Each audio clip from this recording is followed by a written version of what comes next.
Ladies and gentlemen, this is Rock and Roll. My name is Tyger. I'm going to be your host for the next half an hour or so. That's what we're going to aim for.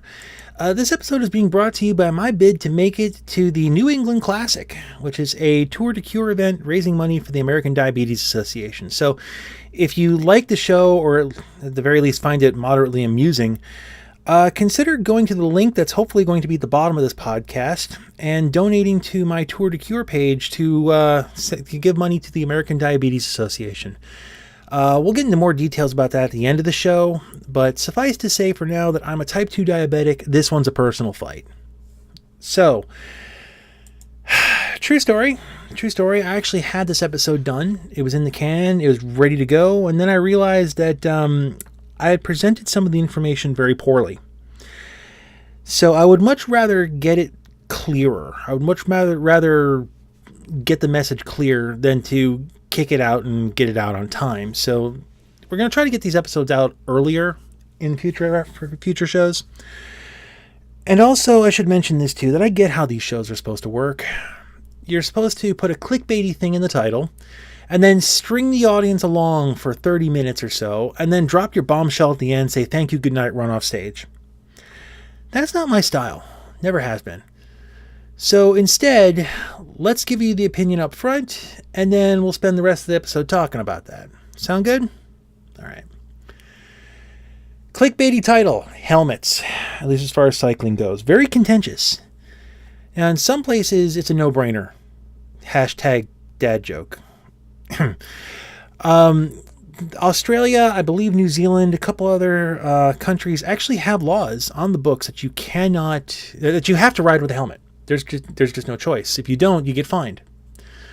Now, in places like America or the UK or other countries, there's no law saying you do or you don't. And there's social pressure from what these people lovingly call the nanny state to wear one. So let me drop my opinion on this, and then we'll work from there, okay? TLDR, when I ride, I usually wear a helmet. But if you're over the age of 18, you live in a country where there's no law prohibiting it, you don't live in specific areas of the United States, and you're not a bike messenger in very specific cities, you don't have to wear a helmet. Do what you want. It's your head. You're an intelligent human being. You can make your own decisions. Now, I realize that for a lot of people, that's a refreshing change of pace, because you get a lot of these cycling channels where they scream at you to always wear a helmet. But honestly, it would be hypocritical of me to say that, because I don't. Very specifically, when I was in college, I never wore a helmet. They were hot, they were bulky, they were heavy. This was like 20-something years ago, though. So the helmet that I had basically just sat in the dorm room. I had one. It sucked. Didn't wear it. And even today, if I'm doing like bike maintenance in the garage, I'm not going to run into the house, grab my helmet, run back out, and then ride it halfway up the block and halfway back. No, I'm just going to jump on the bike, pedal out, pedal back for maybe half a block, go, okay, this needs to be tweaked, and continue tweaking. Then there was the time on the road trip. Last year I tried to do a half country road trip. I got 2 weeks in, I had to give up. We'll talk about that in yet another episode. You'll hear that phrase a lot, by the way. But there was one day, it was about 105 degrees, and I was trying to strip everything that I could and still remain legal. And at one point, I took the helmet off so that I could just ride with just the bandana that I soaked with a little bit of water, and it was nice. And that was maybe about half an hour, 45 minutes. So, yeah, I'm not going to tell you to always wear a helmet, because I know that I don't.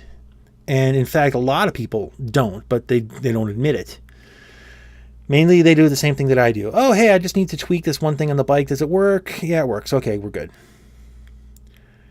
And also, there's a lot of resistance to wearing a helmet. The nanny state, that's a phrase that I hear a lot. And there's a lot of people who just to say, they say things like, it'll never happen to me. The government should tell me what I have to do. And there's a lot of bad points these people point out to wearing helmets. It gives a false sense of security. And there's data to back that up. Cars actually give less clearance to cyclists wearing helmets than cyclists not wearing helmets. This has been measured. We'll talk. That's a University of Bath study, I believe, and I will talk about that in another episode because they were mostly talking about visibility, but that was something that they found in it. Other people comment that helmets give this impression that cycling is more dangerous than it actually is, because if you have to wear a helmet, then oh my gosh, what are you doing? You're gonna kill yourself if you don't go without a helmet. And I get it. It's an inconvenience. It's yet another purchase that you have to make. I don't want to put the helmet on if I'm just gonna I just want to ride to school. I just going to work. Why do I have to have all this other crap with it, right? Now, in my mind, though, it all gets offset by the one main good point of the helmet, and that is it protects you against falls, and its secondary gives you protection against scrapes. And to reuse my dad joke, for me, that's a no-brainer. To me, that offsets the whole everything else. Because, my brain needs all the protection it can get, quite frankly. But how much protection is that? And this is something that also needs to be discussed when you're talking about helmets. What does a helmet actually protect you from? A bicycle helmet. Now, I want you to think about this for a moment. I want you to consider, what do you believe a bicycle helmet should protect you from? Quick pause there for that. Okay. We're going to talk about the CPSC standards, which is the one that replaces the ASTM standard, and it's the one that in America is the standard, the CPSC. So if you go to your local big box mart, all of the helmets there will basically just barely meet the CPSC standards. And those standards are, and you can look this up for yourself, I highly encourage you to look this up for yourself. The helmet has to significantly reduce the impact force of a drop from 2 meters onto a flat surface, 1.2 meters onto a hemispheric surface, and the straps cannot stretch more than 1.5 inches, and it cannot fall off of the head. That's it. So in real world terms, this means that a helmet has to protect your head from a significant impact. Not completely dissipate the energy, just protect your head significantly from about 6.5 feet onto a flat surface. So this would be like your sidewalk, your street, things like that, from a standing drop. Then it's just shy of 4 foot onto a curve. So this would be like your curbs, your stairs, your stoops, things like that. And again, the helmet has to stay on your head in the effects of a crash. That's it. Now, for most people, that's fine. For most people, you're not going to push the limits of your helmet. If you're buying your bike from Big Box Mart and you're just going to take it out for family rides, that's all you need. And it sounds ridiculous, but you're not going any faster than that. It's mainly meant to protect you against things like you get to a stop sign and you miss the floor on your foot and you go down. That's pretty much what it's there for. Now let me kind of put a point on this one, because I own 3 helmets myself. I have a Giro, I have a Chorley Designs A2, and I have a Kali, what is that? It's a Maraca. And those exceed the CPSC standard quite drastically. In the case of the Maraca, it's got some crumple zones in there. That's also kind of meant for high speed impact. And I know for the Chorley Designs ones, they put in something called a MIPS liner that protects your head against rotational impact. So, if you spend some money, you're going to get something that's going to be well above and beyond what the standard is. But that's kind of extenuating circumstances. I actually, I hate to say this, I want to get a fourth helmet. I want to get a really nice high-end roadie. Mainly because, again, I'm looking at what I'm going to be doing hopefully next year. And, yeah, I could use a little bit more, high-speed road protection. But, yeah, but once you understand the limitations of what the helmets are, then you can start kind of working within that. The helmets don't protect you against things like being hit by a car, which a lot of drivers assume that they are, which is ridiculous. They don't protect you from going off into a ditch. They don't protect you against being sideswiped. They don't protect you against going OTB and bouncing. I mean, heck, most of these helmets are designed as a one-shot, meaning that one impact, the helmet is trash. You might as well just toss it. Actually, come to think of it, you probably should toss it after one crash. So that's again, you got to understand what you're buying here. It's good at what it does, but a lot of people assume it does more than it should.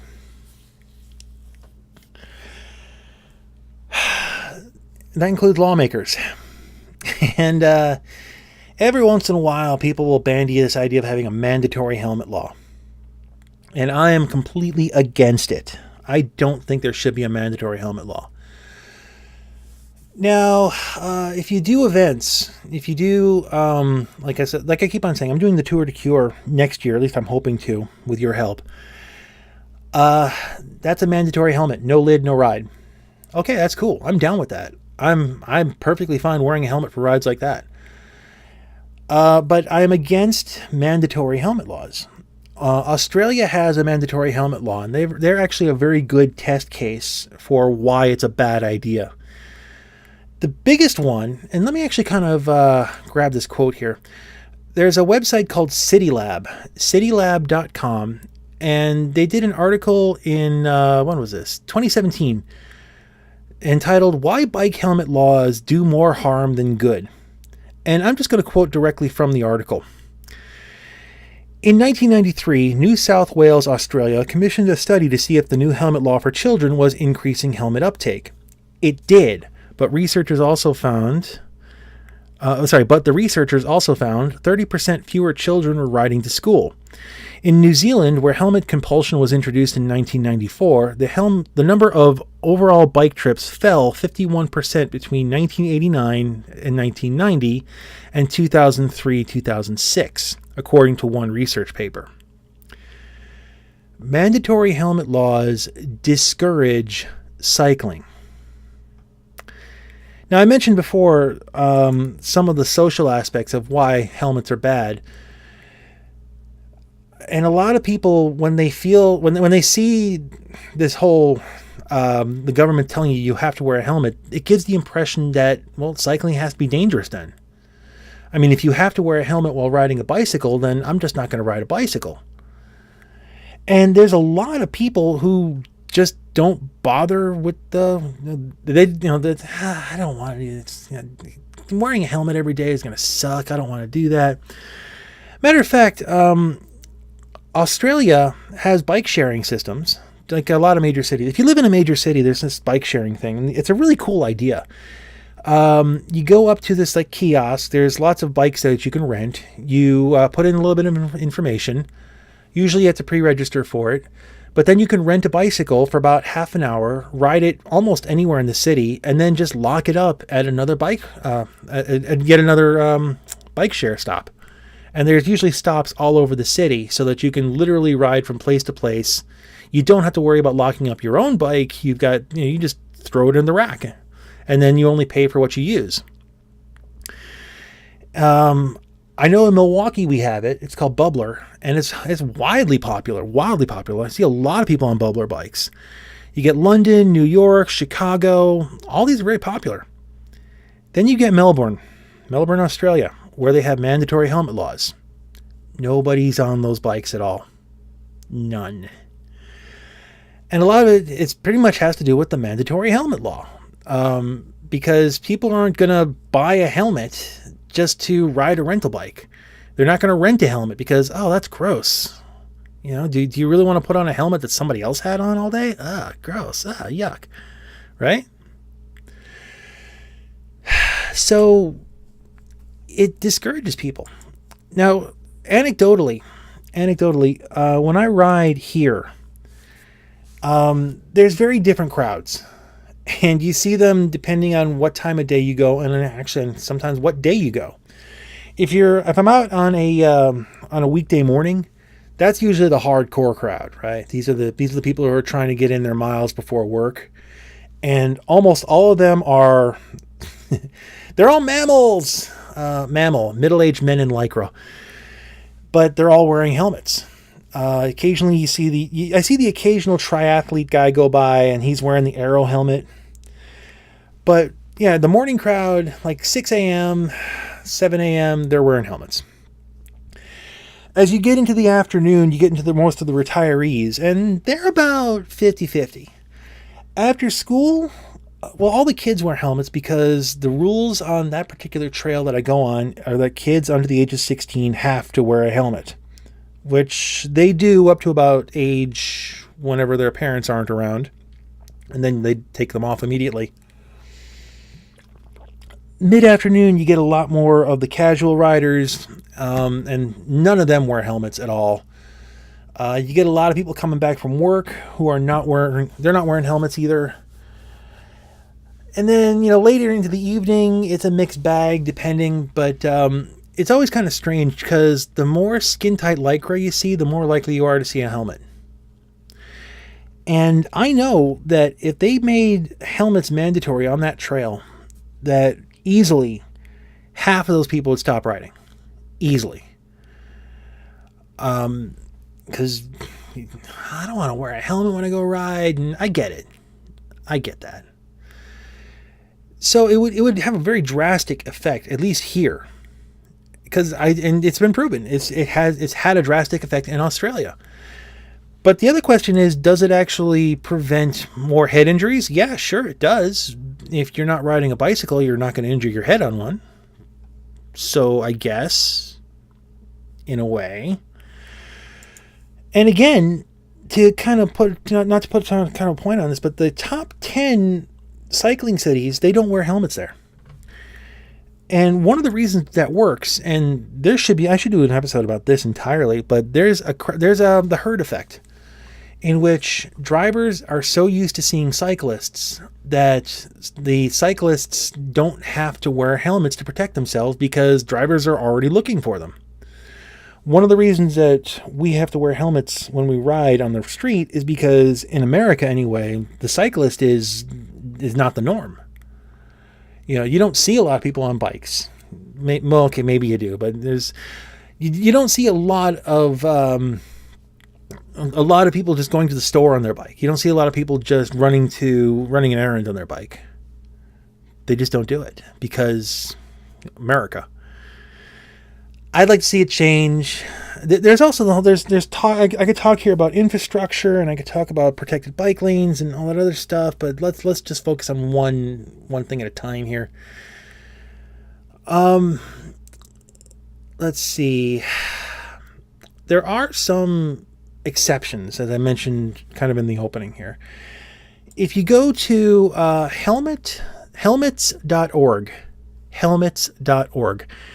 they have an entire page that's dedicated to laws that has the exceptions to the you don't have to wear a helmet, because in the United States of America there is no federal law requiring a bicycle helmet. But several towns and several states have laws on the books. If you're most of them are under 16. Some of them are under 18. But for the most part, it is it's minors. And I also kind of hinted at this as well, but in some towns, Chicago, I'm going to pick on Chicago here, because in Chicago, if you're a bike messenger, you have to wear a bike helmet. That's just for bike messengers, though. If you're just riding for fun, if you're riding one of the bike share bikes, just, jump on and go. There are a couple places where there are all ages, but it's the exception, not the rule. So, yeah, if you're a minor, sorry. Now, there is one other thing that I do kind of want to mention about helmets, and one of the really big benefits of helmets, and that is helmet cams. Now, I haven't been running a helmet cam this year myself, and that's mostly because I've had some sketchy information, and also partially because my helmets aren't really rigged up for mounting a camera on. Road helmets are really weird because they don't give you a lot of space to mount a GoPro. But a lot of my decision was based on what happened in 2014. That was when it really kind of exploded. Michael Schumacher had a ski accident, and it was really bad. And a lot of people blamed the GoPro on his helmet for making it worse. And on the surface, that makes sense, because you've got this helmet, this nice round helmet, and you're basically sticking a kickstand on it. But in 2016, I just recently found this one out. In 2016, the BBC commissioned a study from the Transport Research Laboratory, and what they found is that most of the GoPro mounts are safe, because GoPro mounts are held on with adhesive, which you probably already know, but the adhesive is designed to break away under stress load. There are some people I've seen that they literally bolt the camera onto the side of their head. That's another story entirely, but the ones that are commercially manufactured, they may not be designed to break away safely, but they do. And actually, there's a couple of mountain bike manufacturers, helmet manufacturers, that are making breakaway mounts specifically for GoPros. Now, I have not been running a helmet cam this year. Again, because my mounts, the helmet really doesn't give a lot of space to do that. If I can find a decent helmet that I can do it, maybe we'll do it again, because I got a lot of good footage that way. And also, it's a really useful tool. And this is horrible to say things like this. It really is, but you got to think this way sometimes on a bike. If I go down, if I get hit by a car, the way the laws are written, they can put the blame squarely on me, even if the driver is 100% to blame. Having a camera to speak for me would be ideal.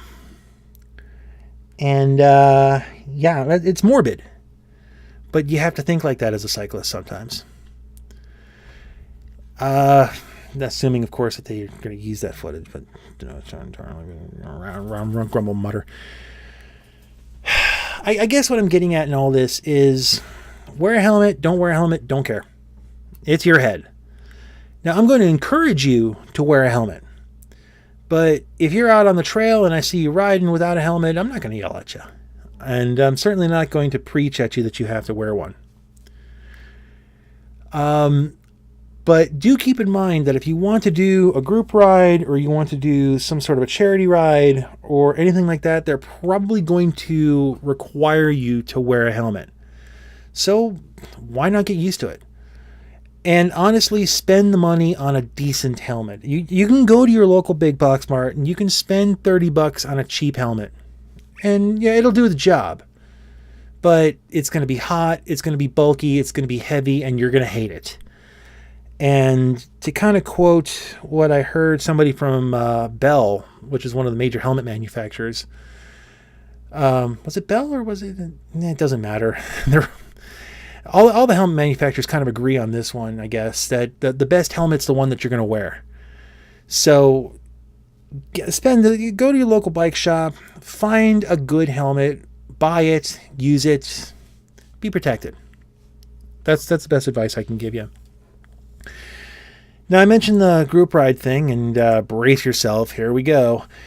Because this podcast is going to be... we're basically doing this podcast to support my going to the New England Classic. The New England Classic is a 1 week long tour ride that takes place and it starts just outside of Boston. It goes pretty much all the way up to Maine and back. It's a week long, 550 miles, 4 states. I want to ride it. But in order to ride it, I have to fundraise for the American Diabetes Association, which I really have no problem doing as a type 2 diabetic. Diabetes sucks, and I really want to make sure that nobody has the same crappy weekend that I had, at this point, like 2.5 years ago. So if you enjoyed the show, I'm going to ask that you go to, hopefully there'll be a link at the bottom of this podcast. If not, you can go to riverottercycling.club/NEC for New England Classic. And you'll find a banner there. And if you click on it, you can donate to my Tour de Cure ride. I need to fundraise $3,000 to make this ride. So the only way to make this happen is if you people help and you people donate and you people pass the link along. I really appreciate that. So if you like the show, please do that. That would be the best support you could give me right now. All right. I think we should call it a show at that. Thank you very much for tuning in. Thank you for listening. Thank you for downloading whatever podcasting that you prefer to do.